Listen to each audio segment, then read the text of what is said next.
I never thought I'd be spending my brother's wedding day in a basement, surrounded by old boxes and the faint smell of mildew. But there I was, dressed in an expensive burgundy gown that cost more than 3 months' rent, perched on a folding chair beside the water heater. "The basement is good enough for you," my mother had smirked, adjusting her designer dress. "We need the main floor seats for important guests." Important guests, that's what they called my brother Michael's new in-laws, the prestigious Williams family, with their old money and social connections. Can't have the family disappointment ruining their perfect wedding photos. What my family didn't know was that I'd been secretly paying the mortgage on their dream house. This very house, for the past 3 years, $8,500 every month, transferred quietly from an offshore account they knew nothing about. Without my money, they would have lost this place years ago. But let me start from the beginning.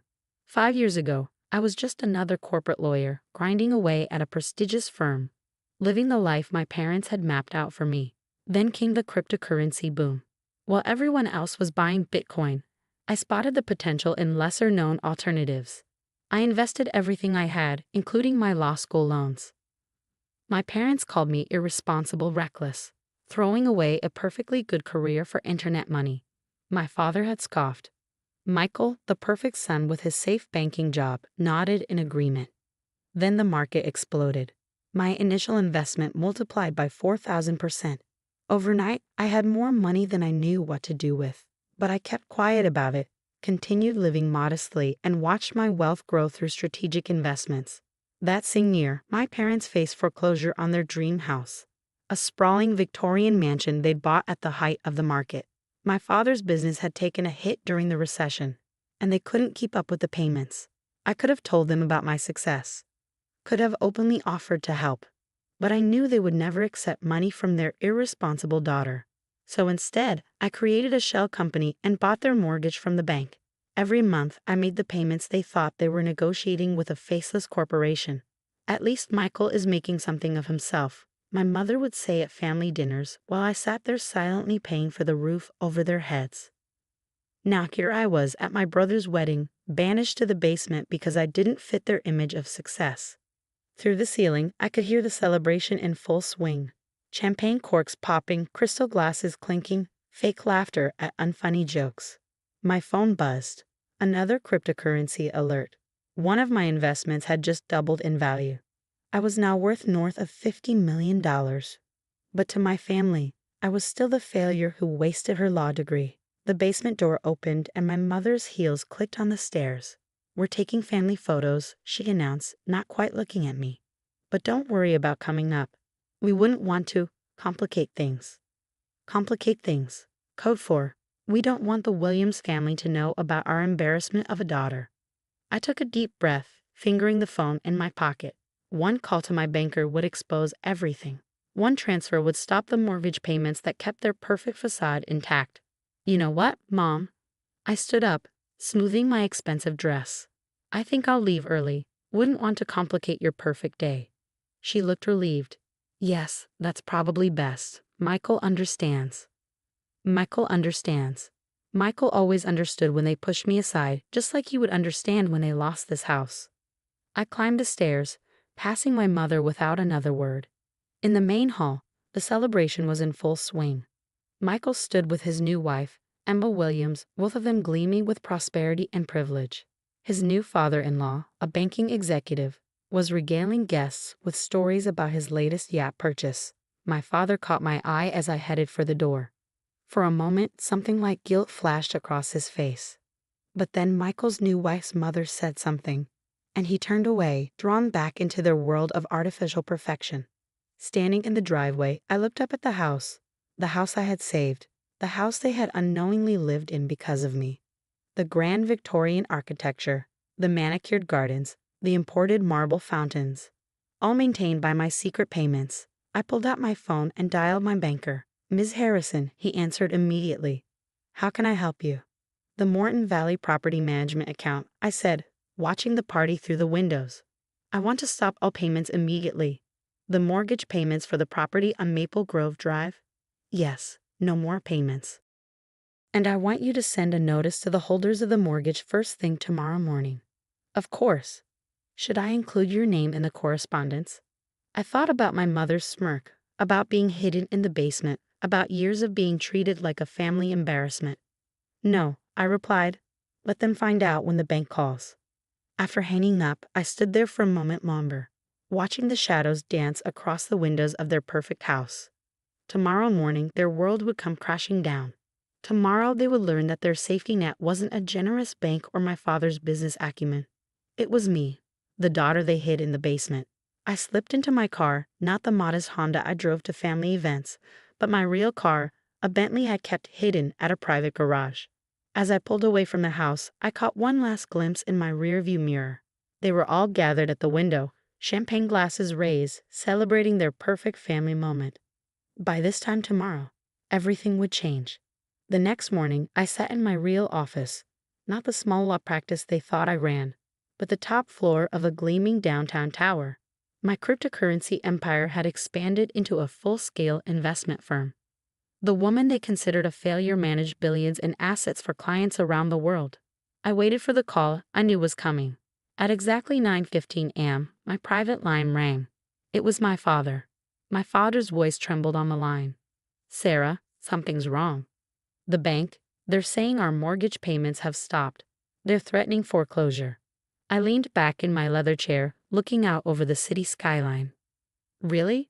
How unfortunate. I don't understand. We had an arrangement with Morton Valley Property Management. They've been accepting reduced payments for years. Yes, I cut in. About that, Morton Valley Property Management is one of my companies. Silence. Then, what? I bought your mortgage 3 years ago, Dad. Every payment, every extension, every act of generosity from your property managers. That was all me. I heard him sink into a chair, his breathing heavy. That's impossible. You're just a small-time lawyer. Am I? I pulled up my company's website on my screens. Why don't you Google Harrison Global Investments right now? I heard keyboard clicks, then a sharp intake of breath. My company's homepage showed our current portfolio value, $4.2 billion in assets under management. This is yours. CEO and founder, I confirmed. That internet money you mocked me for, it was just the beginning. I built an empire while you were hiding me in basements and pretending I didn't exist. The door in the background opened on his end. I heard my mother's voice, shrill with panic. Henry, the bank says we have 30 days before they start foreclosure proceedings.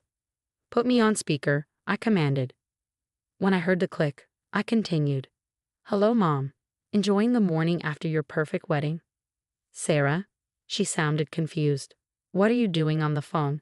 We're in the middle of a crisis. Are you? Let me guess. Morton Valley Property Management suddenly stopped accepting your payments. The bank is demanding the full mortgage amount. How did you? Wait, what's going on? Remember yesterday, my voice was ice cold. When you put me in the basement because I wasn't good enough to be seen with the Williams family? Turns out I was good enough to pay your mortgage for the past 3 years. Dead silence. That's right, I continued. The daughter you were so ashamed of has been keeping you in that house. Every payment, every deferral, every bit of luck you thought you had with your mortgage company, that was all me. But you're just. My mother stuttered. Just what, Mom? A failure. A disappointment. Why don't you check your phone? I just sent you a link to Forbes' 40 Under 40 list from last month. Look who's number 8. I heard more frantic clicking, then a gasp. The article featured a photo of me in my real office, detailing how I'd built a multi-billion-dollar investment firm from an early cryptocurrency success. This is impossible, my father whispered. The impossible daughter you hid in the basement is worth more than the Williams family you were so desperate to impress. Ironic, isn't it? The bedroom door opened again on their end. Mom, Dad, what's going on? Michael's voice. Emma's parents just called. They're asking weird questions about our family finances. Oh yes, I added. I should mention, the Williams family are actually clients of mine. Mr. Williams just texted me asking why my own parents didn't have me at the main wedding table. Imagine his surprise when he learned I manage half his family's wealth.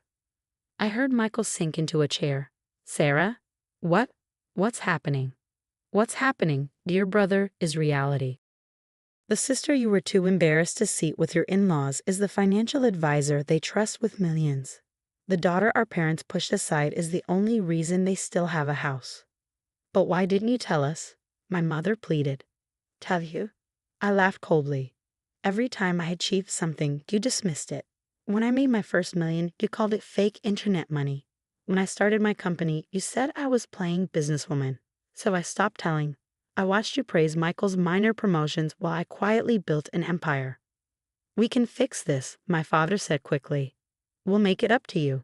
Just, please don't let us lose the house. The house? I clicked my tongue. You mean the house where you held a wedding and hid me in the basement? That house. Please, my mother whispered. We'll do anything. Anything? I paused. Okay, here's what's going to happen. I'm sending over a courier with 2 documents. The first is a check for $300,000, the exact amount I've paid toward your mortgage over the past 3 years.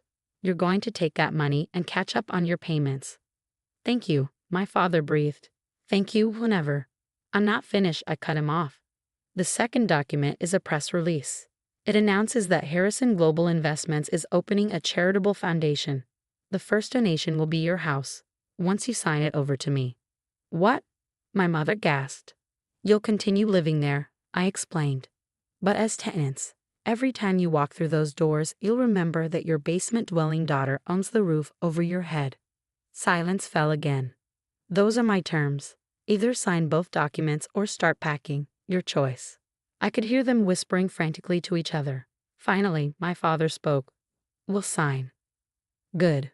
Oh, and one more thing. I'm hosting a corporate gala next month. The Williams family will be there, along with half of Wall Street. You're all invited to sit at the back. I hung up before they could respond. An hour later, my assistant brought in the signed documents. My parents' signatures looked shaky, their pride finally broken. Michael had signed too, his perfect world crumbling as he realized his embarrassing sister was now his landlord. I picked up my phone and dialed Mr. Williams. Sarah, he answered warmly. I was just about to call you. The most extraordinary thing happened at my daughter's wedding. Yes, about that, I smiled. I'm hosting a gala next month. I'd love to have you and your family at my table. We can discuss that investment opportunity you mentioned. Of course, though I must say, I'm a bit confused about yesterday. Why were you in the basement? I finished his question. Let's just say I was conducting a little experiment in humility. Speaking of which, my family will be attending the gala as well. Perhaps you could help me decide where to seat them. After hanging up, I walked to my office window. In the distance, I could see my parents' house. My house now. The morning sun glinted off its windows, a reminder that sometimes the best revenge isn't just success. It's making them live with the knowledge that the child they banished to the basement now owns their world. I picked up a photo frame from my desk, the only family photo I kept. It showed a younger me standing slightly apart from the others, already being pushed to the margins. I placed it face down in a drawer. Then I opened my laptop and began planning the seating chart for my gala. I made sure to put my family's table right next to the kitchen entrance. After all, the basement wasn't available.